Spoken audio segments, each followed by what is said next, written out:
제 이름은 자오밍입니다. 2024년 1월, 저는 중국을 떠났습니다. 20년간 중국 공산당 핵심부에서 일했던 저는 그날 밤 베이징을 마지막으로 봤습니다. 돌아갈 수 없다는 걸 알았습니다. 하지만 떠나야 했습니다. 제가 본 곳을 더 이상 침묵할 수 없었기 때문입니다. 여러분은 이 뉴스를 기억하실 겁니다.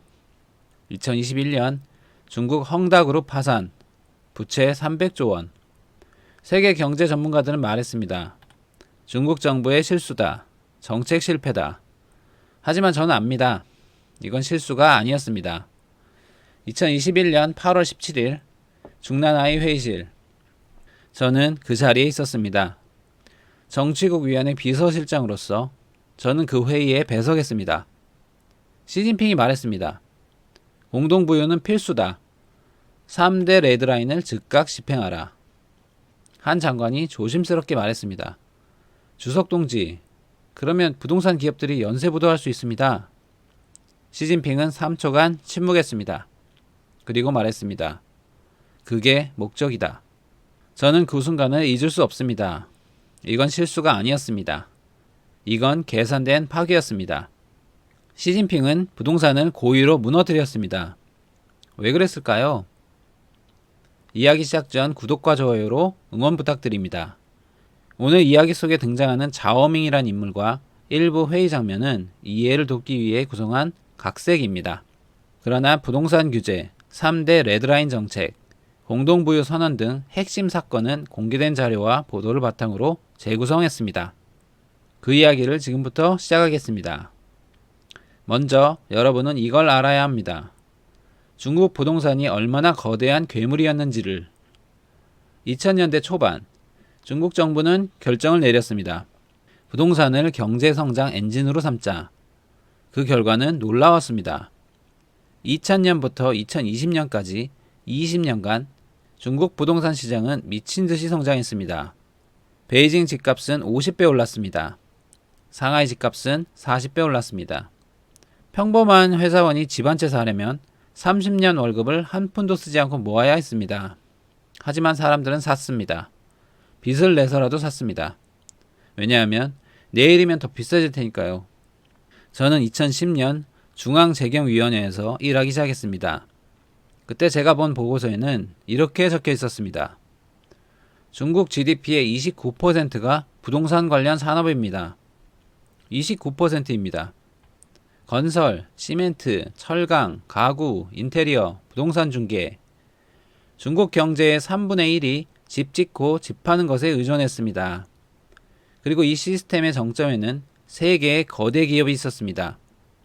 헝다그룹, 쉬자인 회장, 미구이 위안, 양후옌 회장, 완다그룹, 왕젠린 회장.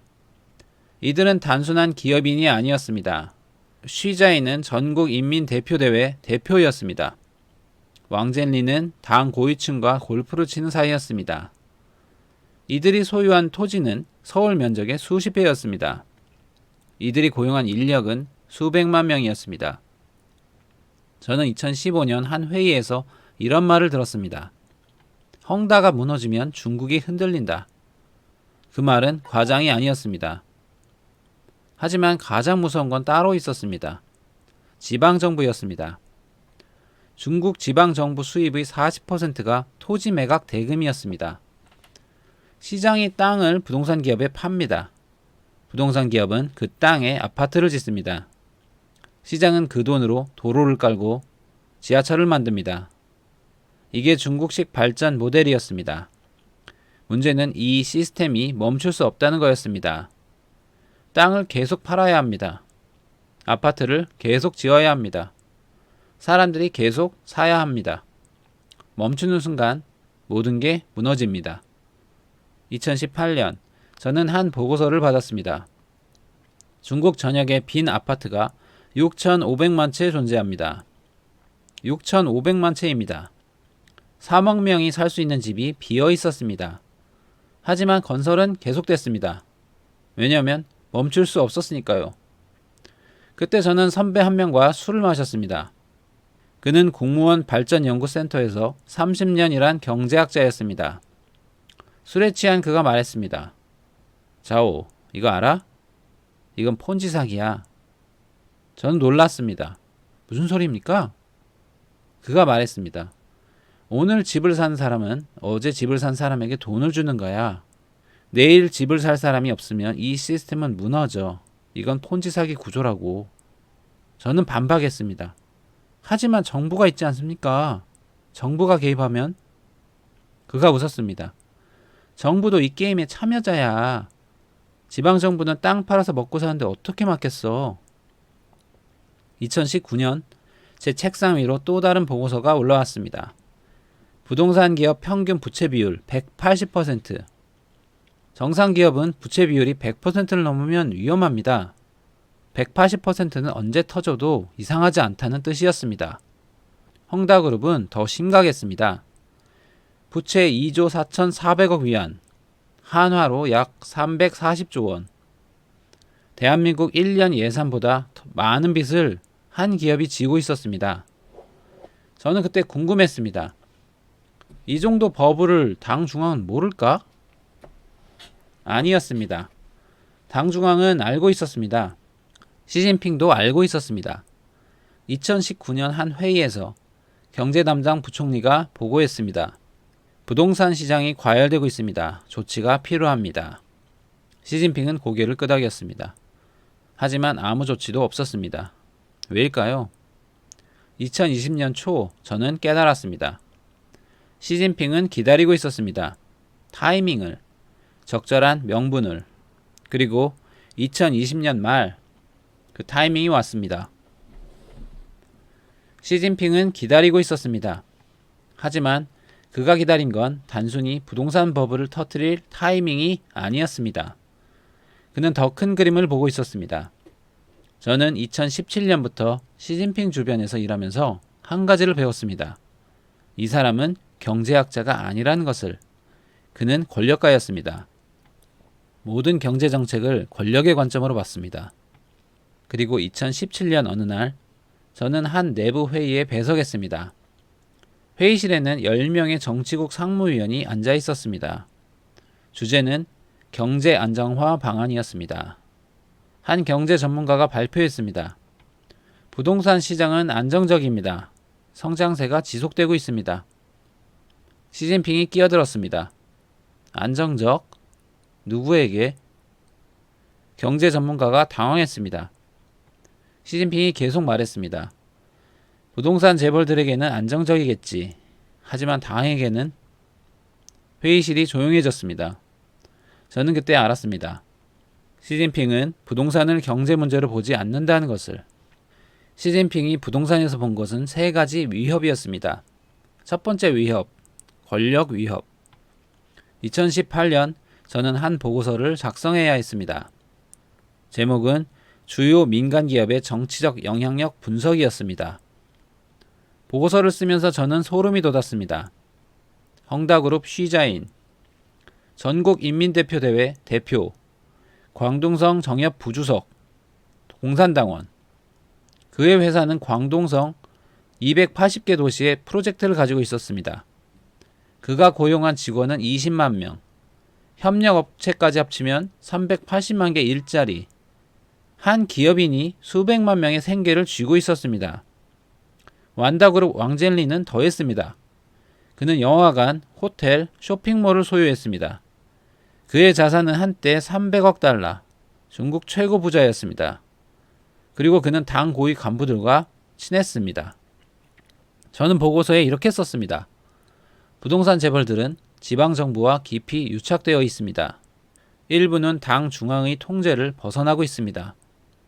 그 보고서는 시진핑의 책상까지 올라갔습니다. 두 번째 위협, 사회 불안. 2019년 저는 베이징 거리에서 이상한 광경을 봤습니다. 젊은이들이 피켓을 들고 있었습니다. 집값 때문에 결혼 못한다. 부동산 재벌이 우리 미래를 훔쳤다. 공안이 즉시 해산시켰습니다. 하지만 SNS는 통제할 수 없었습니다. 탕핑족이라는 단어가 유행했습니다. 누워서 버티자는 뜻이었습니다. 일하지 않겠다. 결혼하지 않겠다. 집 사지 않겠다. 청년들이 체제를 거부하기 시작한 겁니다. 저는 그때 한 통계를 봤습니다. 청년 실업률 20%. 대학을 졸업해도 일자리가 없었습니다. 설령 일자리를 구해도 집을 살 수 없었습니다. 베이징 평균 아파트 가격은 평균 연봉의 40배였습니다. 40년을 한 푼도 안 쓰고 모아야 집 한 채를 살 수 있었습니다. 그래서 사람들은 6개 지갑이라는 말을 만들었습니다. 자기 부모 지갑 2개, 배우자 부모 지갑 2개, 친가 조부모 지갑 2개, 6개 집안의 저축을 모두 털어서 집 한 채를 사는 겁니다. 저는 한 친구의 결혼식에 갔습니다. 신랑이 술을 마시며 말했습니다. 형, 나 이번에 집 샀어. 양가 부모님 저축 다 털었어. 대출도 30년 받았어. 나 이제 30년간 노예야. 그는 웃고 있었지만 눈은 웃지 않았습니다. 2020년 내부 보고서에는 이렇게 적혀 있었습니다. 부동산 가격 상승은 심각한 사회 불만을 야기하고 있습니다. 특히 청년층의 당에 대한 신뢰가 급격히 하락하고 있습니다. 시진핑은 이 보고서를 읽었습니다. 그리고 밑줄을 그었습니다. 청년층의 당에 대한 신뢰 하락. 이 5글자에 세 번째 위협, 미국과의 기술전쟁. 2018년 미중 무역전쟁이 시작됐습니다. 2019년 화웨이가 제재를 받았습니다. 시진핑은 깨달았습니다. 우리는 첨단 기술이 필요하다. 반도체, 인공지능, 전기차 배터리. 이게 없으면 중국은 미국을 이길 수 없었습니다. 문제는 인력이었습니다. 저는 2019년 한 회의에서 이런 발표를 들었습니다. 중국 공과대학 졸업생의 60%가 부동산 금융업계로 갑니다. 60%입니다. 최고의 인재들이 집 짓고 집 파는 일을 했습니다. 왜냐하면 돈이 됐으니까요. 반도체 공장에서 일하는 엔지니어 연봉은 8만 위안, 부동산 영업사원 연봉은 30만 위안.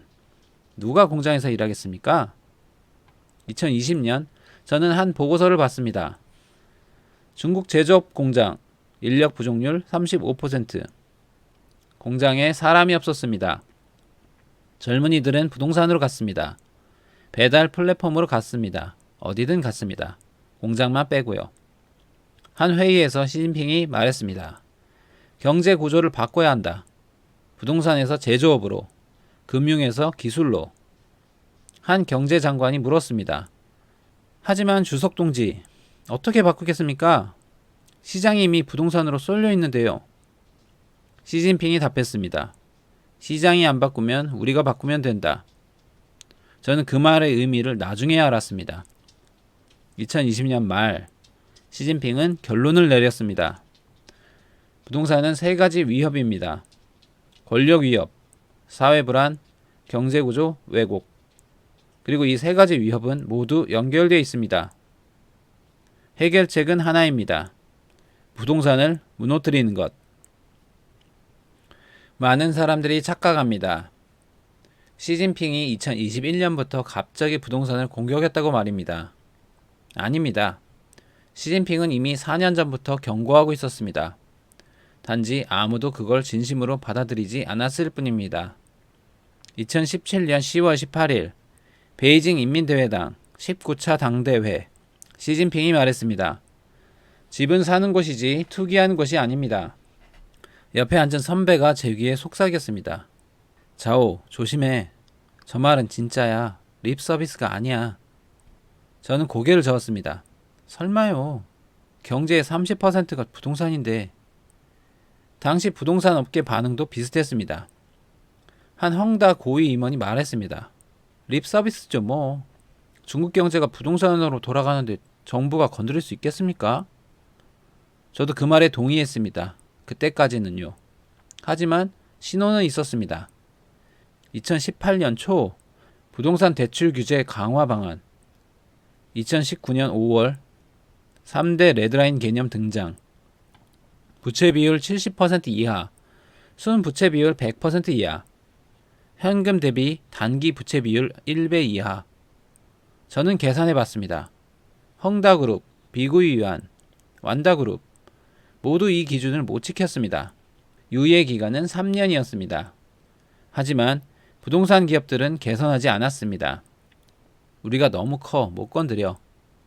헝다그룹 쉬자인 회장은 2019년 인터뷰에서 말했습니다. 중국 부동산 시장은 앞으로 20년은 더 성장할 것입니다. 그는 부채를 더 늘렸습니다. 2019년 1조 8천억 위안에서 2020년 2조 4천억 위안으로.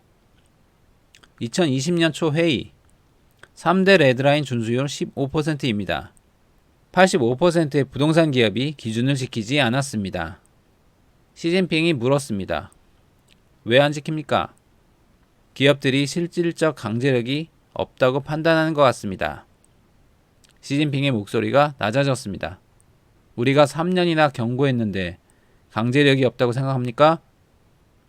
회의실이 얼어붙었습니다. 2020년 8월 내부회의. 시진핑이 말했습니다. 3대 레드라인을 내년부터 강제 집행합니다. 예외는 없습니다. 우리는 3년을 기다렸습니다. 충분히 경고했습니다. 이제 그들이 선택한 겁니다. 시진핑은 이미 책임을 부동산 기업들에게 돌리고 있었습니다. 2020년 12월 31일, 2021년 1월 1일부터 3대 레드라인 정식 시행. 유예는 끝났습니다. 하지만 부동산 업계는 여전히 믿지 않았습니다. 한 부동산 CEO가 제게 전화했습니다. 자오 실장님, 이거 진짜 집행합니까? 저는 답할 수 없었습니다. 시진핑이 진짜로 끝까지 밀어붙일지 몰랐으니까요. 하지만 8개월 후 저는 알게 됐습니다. 시진핑은 진심이었습니다. 그리고 그는 단순히 부동산을 규제하려는 게 아니었습니다. 그는 파괴하려고 했습니다. 2021년 8월 17일. 그날을 저는 평생 잊지 못할 겁니다. 아침 9시 중난화의 긴급통지. 오전 10시 중앙재경위원회 회의. 정치국 위원 비서실장 배석 필수. 저는 느낌이 왔습니다. 뭔가 큰일이 터진다. 회의실 분위기가 이상했습니다. 정치국 상무위원 7명, 경제부처 장관 3명, 그리고 시진핑. 시진핑이 입을 열었습니다. 오늘 회의 내용은 외부 유출 금지입니다.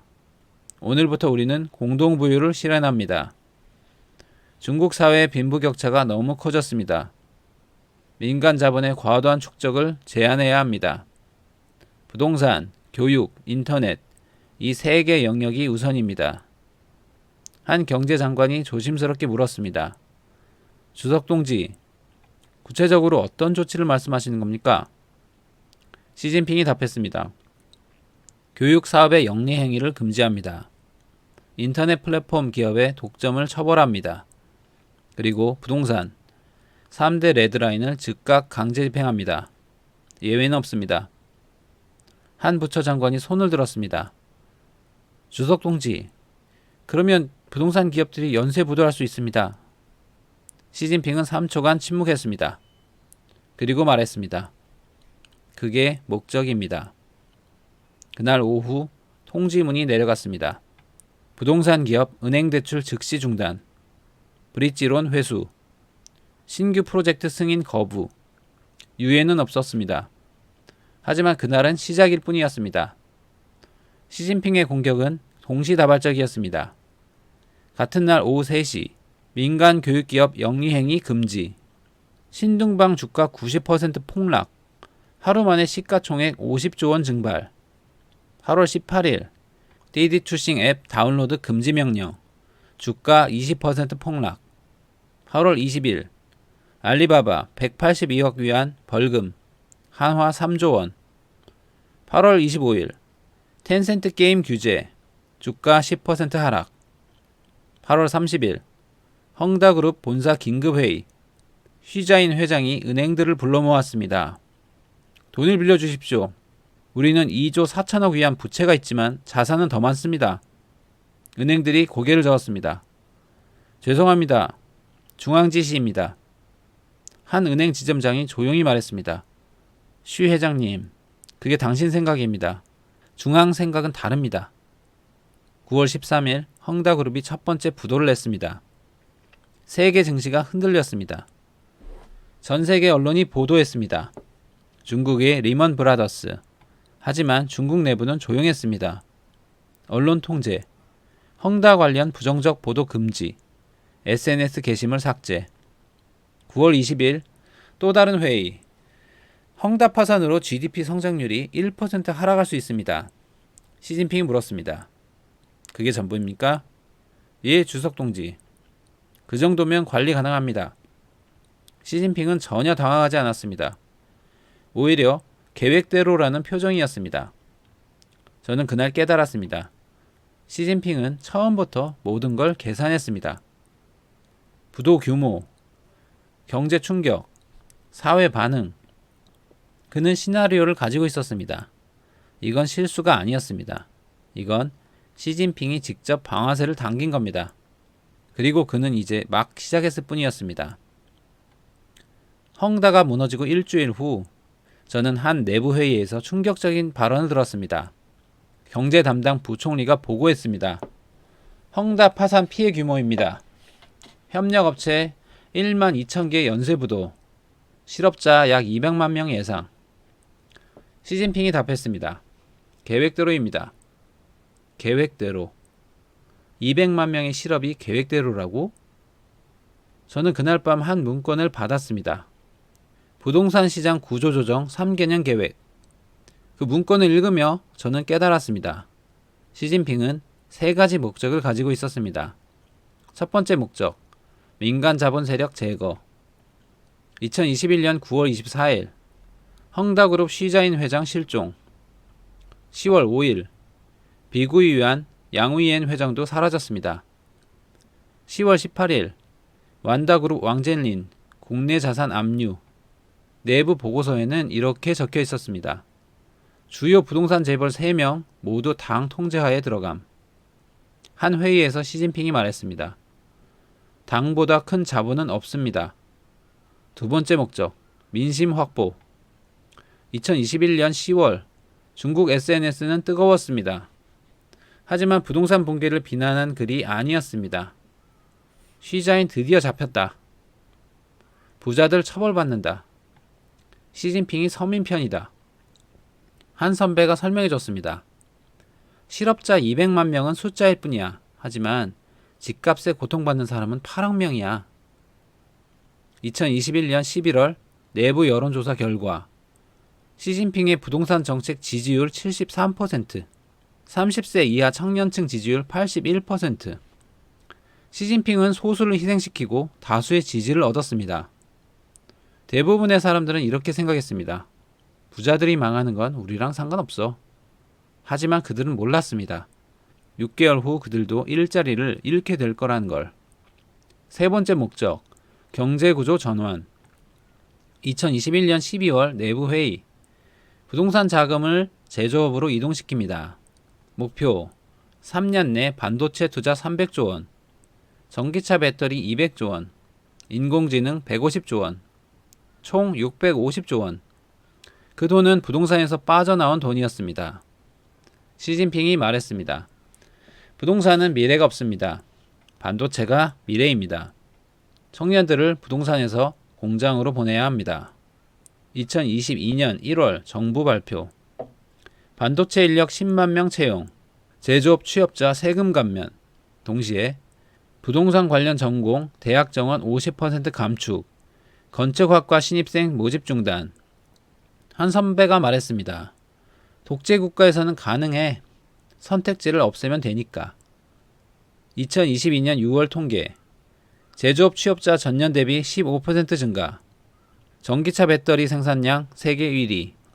시진핑은 성공하고 있었습니다. 물론 그 대가는 수백만 명의 파산이었습니다.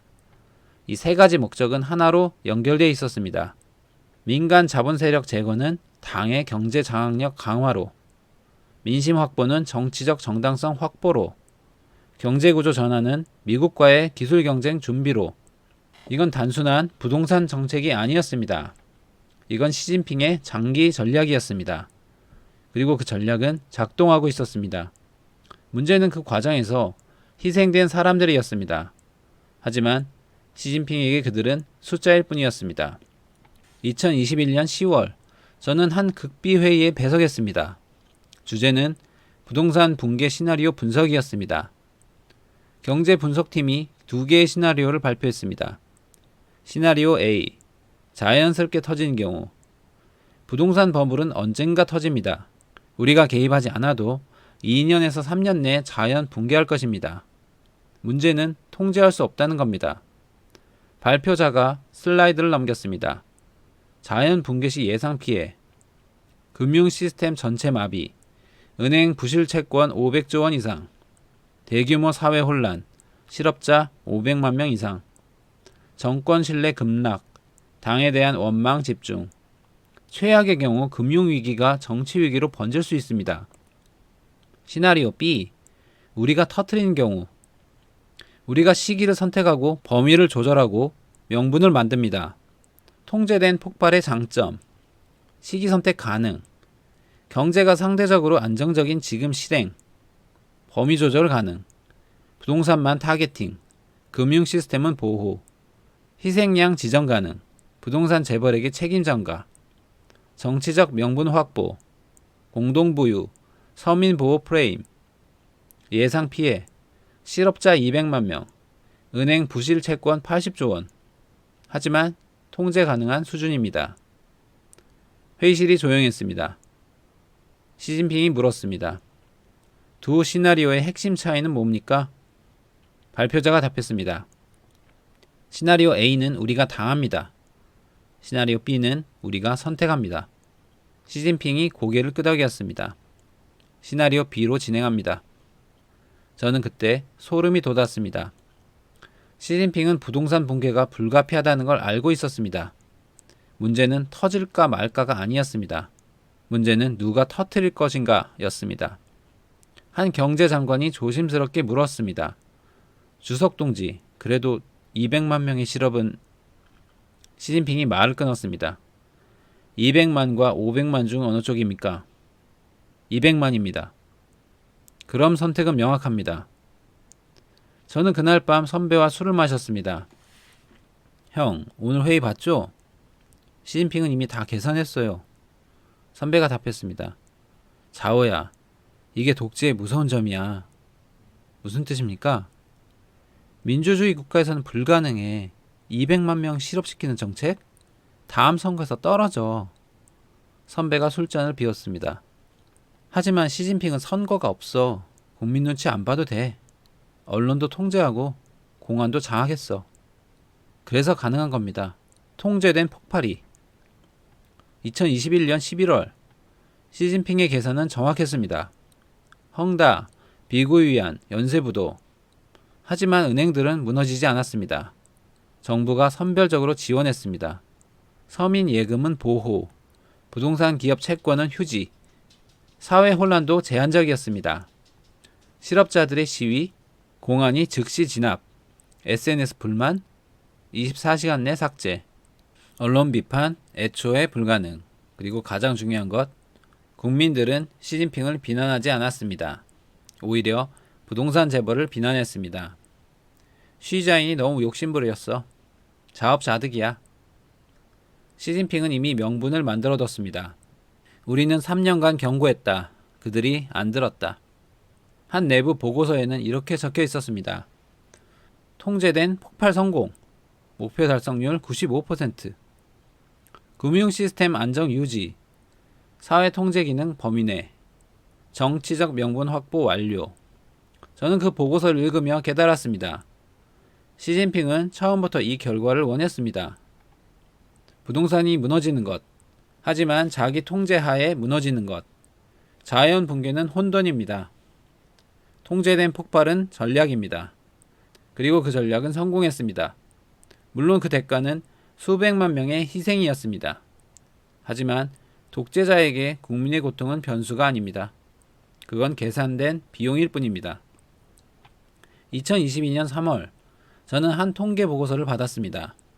제목은 부동산 붕괴 1년 결산이었습니다. 숫자들이 나열되어 있었습니다. 파산한 부동산 기업 487개, 연쇄부도 협력업체 1만 3천 개, 실업자 237만 명, 미완공 주택 320만 채, 가계 파탄 150만 가구, 저는 그 숫자들을 보며 손이 떨렸습니다. 487개 기업, 1만 3천 개 협력업체, 237만 명. 이건 숫자가 아니었습니다. 이건 사람들이었습니다. 2022년 5월, 저는 광저우 출장을 갔습니다. 도심에 거대한 아파트 단지가 있었습니다. 공사가 멈춰 있었습니다. 60% 완공 상태에서 2년째 방치됐습니다. 아파트 앞에 사람들이 모여 있었습니다. 현수막을 들고 있었습니다. 우리 집을 완공하라. 돈 돌려내라. 저는 한 중년 남성에게 물었습니다. 어떻게 된 겁니까? 2020년에 이 아파트를 샀어요. 성금 5억 원을 넣었죠. 2022년 입주 예정이었는데 공사가 멈췄어요. 헝다 자회사가 지었거든요. 그의 눈이 붉어졌습니다. 우리 집안 6개 지갑 다 털었어요. 부모님, 장인어른, 심지어 아내, 외할머니까지. 이제 우린 집도 없고 돈도 없어요. 대출만 30년 남았고요. 공안이 와서 사람들을 해산시켰습니다. 저는 그 모습을 멀리서 지켜봤습니다. 제 가슴이 아팠습니다. 하지만 베이징으로 돌아왔을 때 저는 또 다른 보고서를 봤습니다. 부동산 붕괴 정책 평가, 목표 달성률 분석, 민간 자본 세력 제거 100% 달성, 경제 구조 전환 87% 진행 중, 당의 경제 장악력 강화 95% 달성. 결론, 정책은 성공적으로 진행 중. 저는 그 두 개의 현실 사이에서 혼란스러웠습니다. 광저우에서 본 사람들의 눈물, 베이징에서 본 보고서의 성공. 같은 사건인데 완전히 다른 평가였습니다. 2022년 7월 회의. 한 지방관리가 보고했습니다. 주석 동지, 미완공 아파트 문제가 심각합니다. 집주인들의 집단 항의가 증가하고 있습니다. 시진핑이 물었습니다. 통제 가능합니까? 예, 공안이 관리하고 있습니다. 그런 문제 없습니다. 저는 그 대화를 들으며 깨달았습니다. 시진핑에게 이 희생은 문제가 아니었습니다. 이건 계산된 비용이었습니다. 내부 문건에는 실제로 이렇게 적혀 있었습니다. 구조전환의 불가피한 비용, 더 큰 목표 달성을 위한 필요한 희생, 장기적 이익을 위한 단기적 고통. 저는 한 선배에게 물었습니다. 형, 이게 맞습니까? 수백만 명이 고통받는데. 선배가 답했습니다. 자오야, 시진핑은 숫자로 생각해. 237만 명의 고통 대 14억 명의 미래. 그에게는 간단한 계산이야. 하지만 그 237만 명도 사람인데요. 독재자에게 개인은 없어. 집단만 있지. 선배가 계속 말했습니다. 그리고 이게 가장 무서운 거야. 시진핑은 선거를 신경 쓸 필요가 없어. 민주주의 국가였다면 237만 명이 투표권을 가지고 있어. 다음 선거에서 보복할 수 있어. 하지만 중국은? 선배가 쓴웃음을 지었습니다. 투표가 없어. 저항해도 공안이 잡아가. 언론에 호소해도 검열당해. 그러니까 시진핑은 국민의 고통을 무시할 수 있는 거야. 2022년 10월 청년 실업률이 20%를 넘었습니다. 부동산이 무너지면서 건설, 인테리어, 중개, 금융 모든 관련 산업이 타격을 받았습니다. 한 통계에서 이런 말이 나왔습니다. 부동산 직접 종사자 800만 명, 간접 관련 종사자 4천만 명. 4천만 명입니다. 이들 중 상당수가 일자리를 잃거나 소득이 급감했습니다. 하지만 시진핑의 관점에서는 4천만 명이 부동산에서 다른 산업으로 이동 중, 인력 재배치 진행 중, 경제구조 전환 성공 중. 저는 깨달았습니다. 독재의 무서움은 잔인함이 아닙니다. 독재의 무서움은 냉정함입니다. 시진핑은 화내지 않았습니다. 동정하지도 않았습니다. 그는 단지 계산했습니다. 이 정도 희생은 감당 가능하다. 이 정도 고통은 통제 가능하다. 이 정도 비용은 가치가 있다. 그리고 실제로 그의 계산은 맞았습니다. 사회는 무너지지 않았습니다. 당은 흔들리지 않았습니다. 시진핑의 권력은 오히려 강화됐습니다. 희생된 사람들, 그들은 숫자로 남았습니다.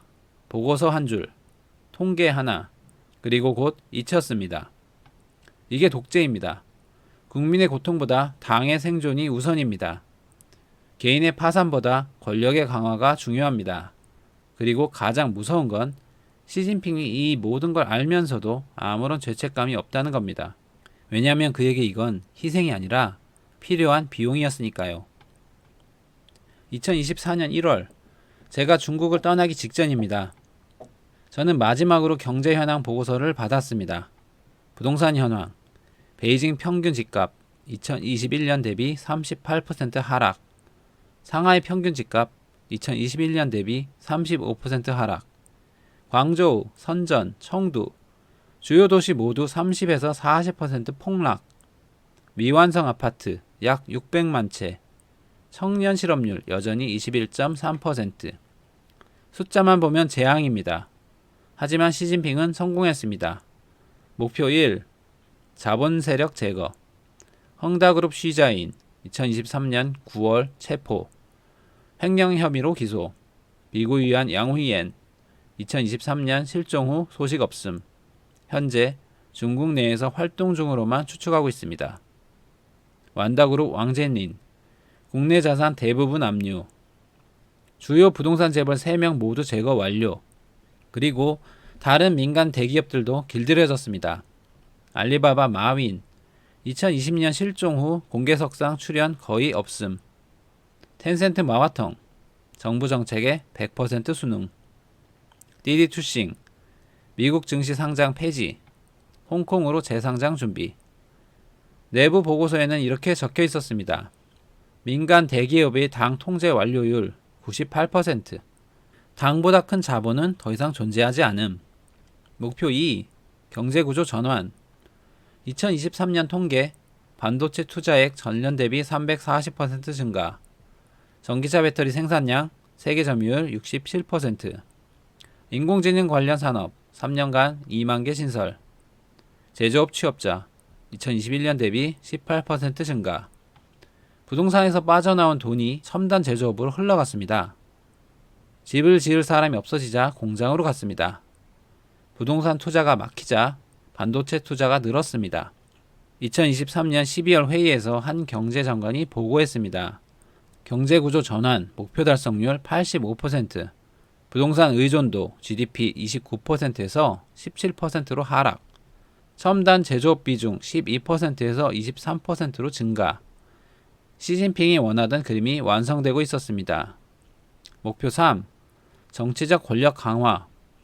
2022년 10월 20차 당대회. 시진핑 3선 연임 성공. 정치국 상무위원 7명 중 5명 교체. 모두 시진핑 측근. 반대 세력 완전 제거. 2023년 3월 전국 인민대표대회. 시진핑 국가주석 재선율 찬성표 2952표, 반대표 0표. 저는 그 투표 결과를 보며 웃음이 나왔습니다. 반대표 0표. 북한과 비슷합니다. 하지만 그게 현실이었습니다. 시진핑은 절대 권력을 완성했습니다. 내부 평가 보고서에는 이렇게 적혀 있었습니다. 주석의 당내 권위 역대 최고 수준.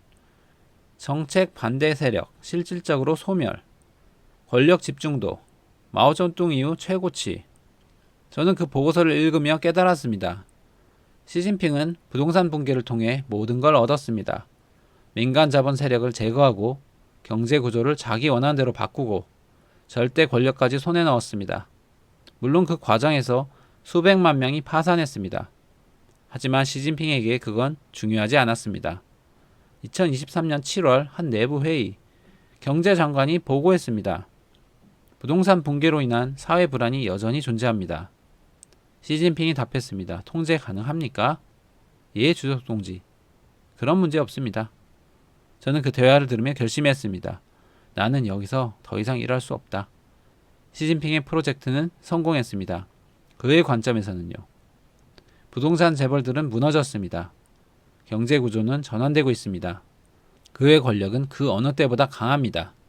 하지만 그 성공의 대가는 수백만 명의 파산, 사회 전체의 불안, 그리고 가장 중요한 것, 시진핑은 이제 증명했습니다. 국민의 고통 따위는 신경 쓰지 않아도 된다는 것을. 이게 2024년 1월 제가 떠나기 직전의 중국이었습니다. 겉으로는 여전히 세계 2위 경제대국, 하지만 속으로는 독재자 한 명의 의지로 움직이는 나라. 그리고 그 독재자는 이제 알고 있습니다. 자기가 얼마나 많은 걸 파괴할 수 있는지, 자기가 얼마나 많은 사람을 희생시킬 수 있는지, 그리고 아무도 막을 수 없다는 것을. 저는 지금 미국에 있습니다. 2024년 1월 중국을 떠난 지 1년이 됐습니다. 한국 여러분께 이 이야기를 전한 이유가 있습니다. 첫째, 여러분이 보신 건 경제 뉴스가 아닙니다. 전 세계 경제 전문가들은 말했습니다. 중국 정부의 정책 실패, 예상하지 못한 부동산 붕괴. 아닙니다.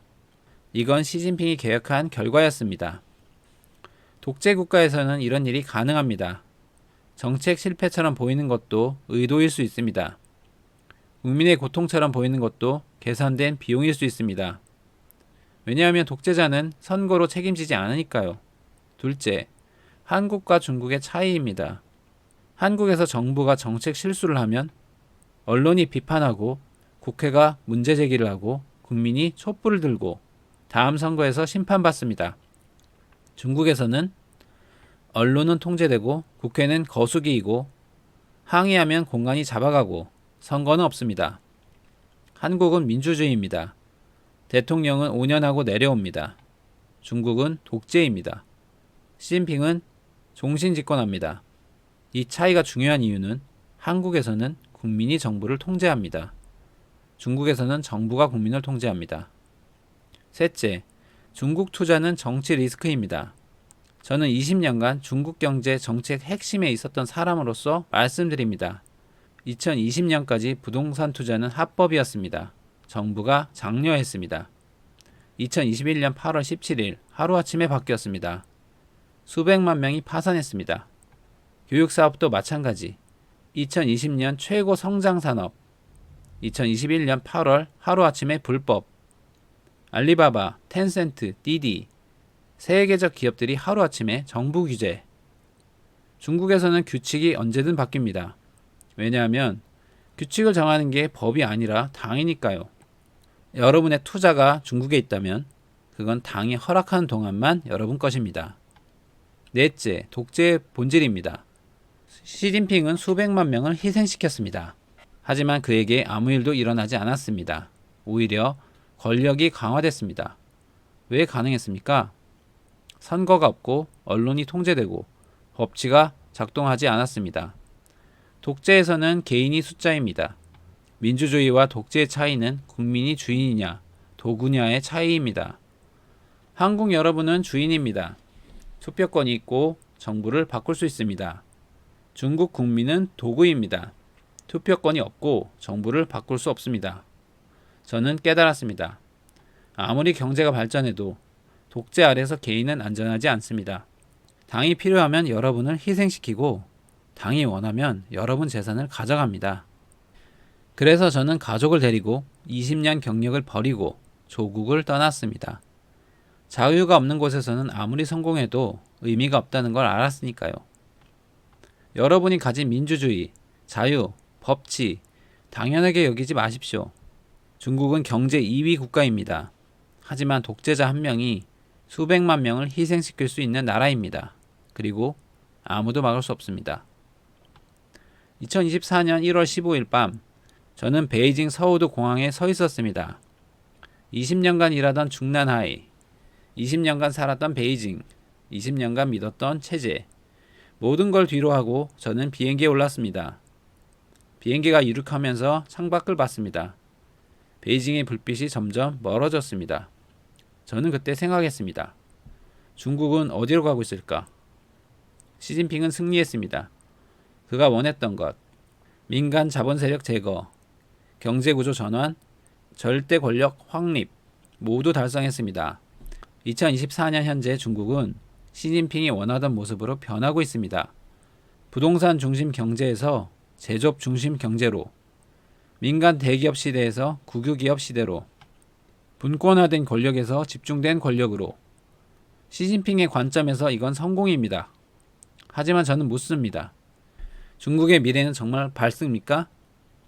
첫째, 경제 성장의 엔진이 꺼졌습니다. 20년간 중국을 성장시킨 건 민간의 활력이었습니다. 알리바바, 텐센트, 헝다 이들이 일자리를 만들고 혁신을 이끌고 부를 창출했습니다. 하지만 이제 민간 기업들은 두려워합니다. 너무 크면 정부가 때린다. 너무 성공하면 위험하다. 기업가들도 더 이상 도전하지 않습니다. 텐센트의 마화통처럼요. 혁신 대신 안전을 선택합니다. 성장 대신 생존을 택합니다. 중국 경제 성장률은 계속 하락하고 있습니다.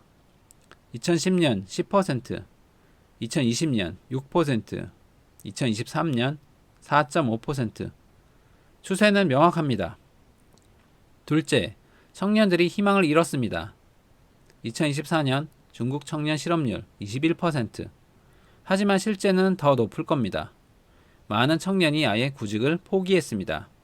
그들은 탕핑족이 됐습니다. 일하지 않고, 결혼하지 않고, 소비하지 않습니다.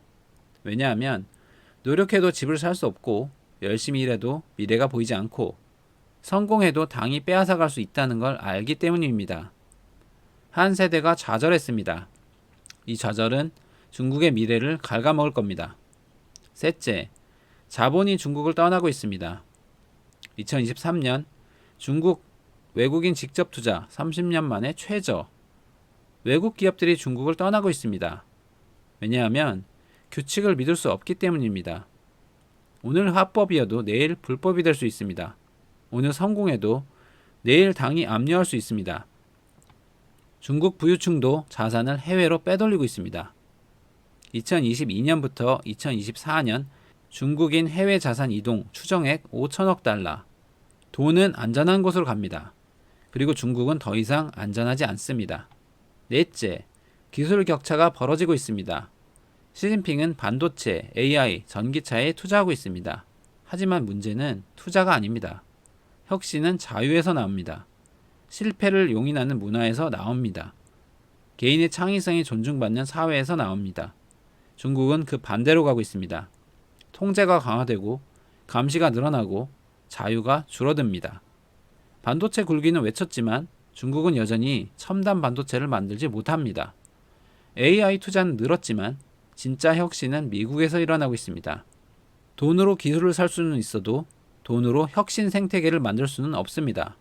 다섯째, 시진핑 이후가 불확실합니다. 시진핑은 절대 권력을 가졌습니다. 하지만 그는 영원히 살 수 없습니다. 문제는 후계자입니다. 시진핑은 모든 권력을 자기 손에 쥐었습니다. 제도가 아니라 개인에게 권력이 집중됐습니다. 그가 떠나면 어떻게 됩니까? 권력 공백이 생깁니다. 파벌 싸움이 시작될 겁니다. 1인 독재 체제는 강해 보이지만 취약합니다. 그 1인이 사라지는 순간 시스템이 흔들립니다. 중국의 미래는 불확실합니다. 저는 20년간 중국 경제가 성장하는 걸 봤습니다. 가난한 나라가 세계 2위 경제대국이 되는 걸 봤습니다. 하지만 2021년 8월 17일 이후 저는 중국의 미래가 어두워지는 걸 봤습니다. 경제 성장 엔진이 꺼지고 청년들이 희망을 잃고 자본이 떠나고 혁신이 사라지고 불확실성이 커지고 있습니다. 시진핑은 단기적으로 승리했습니다. 그가 원하던 권력을 얻었습니다. 하지만 장기적으로는 어떻습니까? 중국은 더 강해질까요? 아니면 더 약해질까요? 저는 후자라고 생각합니다. 왜냐하면 국가의 힘은 통제에서 나오지 않습니다. 국가의 힘은 자유에서 나옵니다. 개인이 도전하고 기업이 혁신하고 청년이 희망을 가지고 자본이 안심하고 투자할 수 있는 곳, 그런 곳이 강한 나라입니다. 중국은 그 반대로 가고 있습니다. 여러분, 중국은 여전히 거대합니다. 여전히 세계 2위 경제입니다. 하지만 그 내부는 변하고 있습니다. 시진핑이 원하는 방향으로. 문제는 그 방향이 중국을 더 강하게 만들까요? 아니면 더 약하게 만들까요? 저는 이 질문에 대한 답을 알고 있습니다. 그래서 떠났습니다. 중국의 미래는 시진핑의 손에 달려 있습니다. 그리고 그건 중국에게 불행입니다. 왜냐하면 한 사람의 판단이 14억 명의 운명을 결정하는 나라는 결코 안전하지 않으니까요. 이게 제가 본 중국의 미래입니다. 긴 영상 시청해 주셔서 감사합니다.